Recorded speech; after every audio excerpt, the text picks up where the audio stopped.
Freelancing প্লেসের পক্ষ থেকে আপনার সবাইকে স্বাগতম।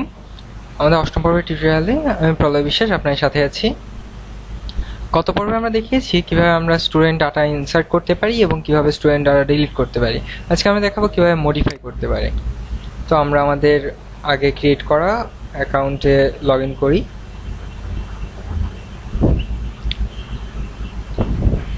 আমাদের সফটওয়্যার ড্যাশবোর্ডে স্টুডেন্ট অপশন থেকে কতদিন আমরা একটা স্টুডেন্ট তৈরি করছি। আজকে আমরা দেখবো কিভাবে ওই স্টুডেন্টকে আপডেট করা যায়।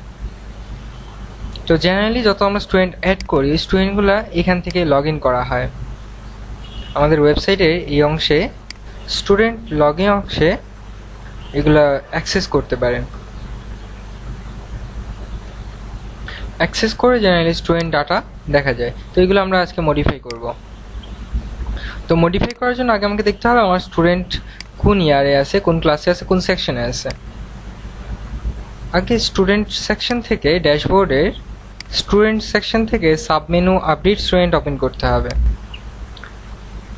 আপডেট স্টুডেন্টে প্রথমে আমরা কোন ক্লাসের স্টুডেন্টের ডাটা মডিফাই করব, ওই ক্লাসের সব স্টুডেন্টের ডাটাকে আমাকে কোয়েরি করতে হবে। যেমন আমি 2016 সালে ক্লাস 1-এর সেকশন এর স্টুডেন্ট প্রলয়ের ডাটা আপডেট করব। তো সেই ক্ষেত্রে আমি 2016 সাল বাছাই করতে হবে, ইয়ার এবং ক্লাস এবং সেকশন।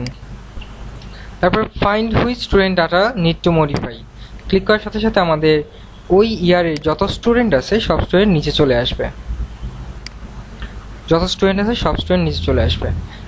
একটু খেয়াল করে দেখবেন প্রতিটা স্টুডেন্টের আলাদা আলাদা সিরিয়াল নাম্বার দেওয়া থাকবে। ওই সিরিয়াল নাম্বার ধরে আমরা ওই স্টুডেন্টের data A to Z update এবং মডিফাই করতে পারি। এখানে প্রলয়ের ফুল ডাটা দেওয়া আছে।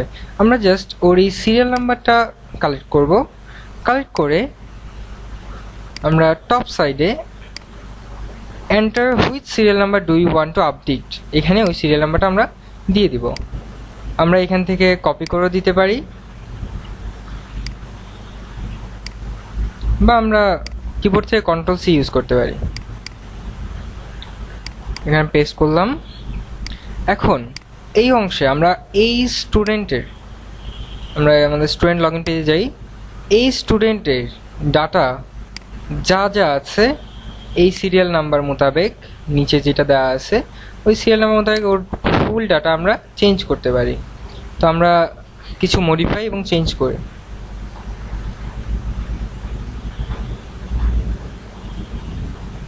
আমরা স্টুডেন্টের ছবিটা চেঞ্জ করে দেই যাতে আমরা বুঝতে পারি কি চেঞ্জ হলো।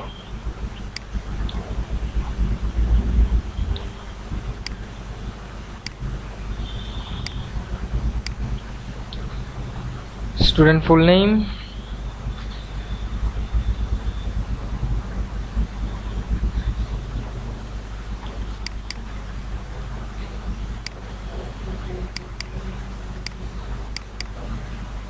জাস্ট সামথিং যে কোনো কিছু দিয়ে আমরা ডামি হিসাবে কন্টেন্ট অ্যাড করছি।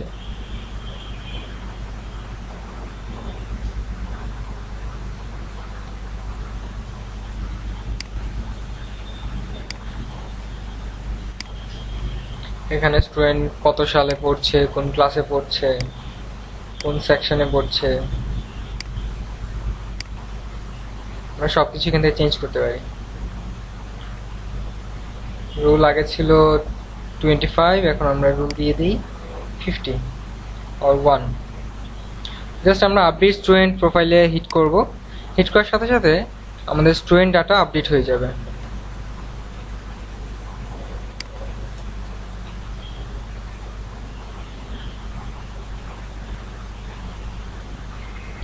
আমরা আপডেটে হিট করার সাথে সাথে আমাদের student data A to Z যা যা আমরা অ্যাড করছি নতুন করে সবকিছু মডিফাই হয়ে গেছে। এখন আমরা গিয়ে চেক করি যে আমাদের এখানে যে স্টুডেন্টের ডাটা মডিফাই করলাম এখান থেকে চেঞ্জ হলো কিনা। তো আমরা এখান থেকে রিফ্রেশ করি।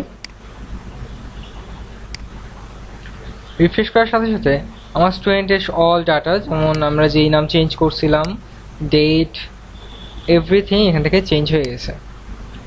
That's all. এইভাবে আমরা আমাদের স্টুডেন্ট ডাটা সাকসেসফুলি আপডেট করতে পারি। এখন আমরা চাইলে আরও অন্য ক্লাসের অন্য ক্লাসের স্টুডেন্টের ডাটা এখান থেকে আবার আপডেট করতে পারবো। তারপরে হচ্ছে কিভাবে আমরা আমাদের স্কুলের যদি কোনো স্টুডেন্টের ডাটা বা ইনফরমেশন প্রয়োজন হয় তো কীভাবে খুঁজে বের করবো। তো আমরা সার্চ স্টুডেন্ট থেকে আমরা যেভাবে আপডেট করছিলাম ঠিক একইভাবে আমরা ক্লাস ওয়াইজ স্টুডেন্ট সার্চ করতে পারি। যেমন আমরা কোনো স্টুডেন্ট যদি খুঁজতে চাই আমরা জাস্ট এখান থেকে ক্লাস এবং গ্রুপ লিখে দিব এবং ইয়ার লিখে দিব, যে ইয়ারে আছে তার অল ডিটেলস দেওয়া থাকলে চলে আসবে। তো আমরা আরও কিছু দেখি। আমাদের 2016 সালের যে স্টুডেন্ট আছে ওটাটা আমরা চেক করি।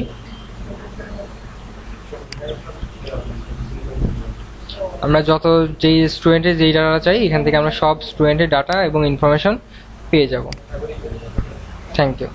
আজকে এই পর্যন্তই। আগামী পর্বে টিউটোরিয়াল দেখার জন্য সবাইকে শুভেচ্ছা জানাচ্ছি।